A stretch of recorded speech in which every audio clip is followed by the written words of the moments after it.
என்னது இனிப்பு சாப்பிட்டும் நம்ம உடம்ப ஆரோக்கியமாக வச்சுக்கலாமா? ஆமாங்க. இந்த கருப்பு கவுனி அரிசியில் அதிகமான ஆந்தோசைனின், ஃபைபர், அயன், புரோட்டீன் இருக்கிறதுனால நம்ம உடம்புக்கு ரொம்பவே நல்லது.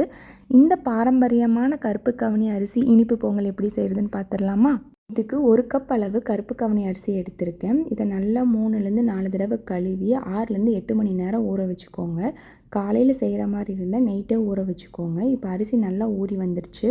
குக்கரில் 1 ஸ்பூன் அளவு நெய் சேர்த்து அது கூட 1/4 கப் அளவு பாசிப்பருப்பையும் சேர்த்து நல்லா மணம் வர அளவு வதக்கிக்கலாம். கலர் சேஞ்ச் ஆகிடக்கூடாது. இது கூட நம்ம ஊற வச்சுருந்த கருப்பு கவுனி அரிசியும் நல்லா வடிகட்டி சேர்த்து வதக்கிக்கலாம். ஊற வச்சுருந்த தண்ணியை தான் நான் இதுக்கு சேர்த்திக்க போகிறேன். 1 கப் அளவு அரிசிக்கு 4 கப் அளவு தண்ணி கரெக்டாக இருக்கும். குக்கரை க்ளோஸ் பண்ணி 8லேருந்து 10 விசில் லோ டு மீடியம் ஃப்ளேமில் வச்சு நல்லா வேக வச்சு எடுத்துக்கலாம்.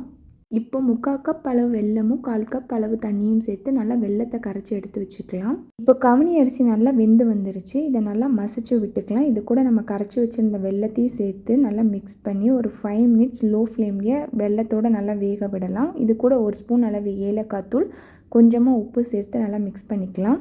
தாளிப்பு கடாயில் 3 ஸ்பூன் அளவு நெய் சேர்த்து கொஞ்சமாக முந்திரி பருப்பும் திராட்சையும் சேர்த்து நல்லா பொன்னிறமாக வர அளவுக்கு வதக்கி பொங்கலோடு சேர்த்துக்கலாம். இப்போ அட்டகாசமான கருப்பு கவுனி அரிசி பொங்கல் ரெடி ஆயிடுச்சு.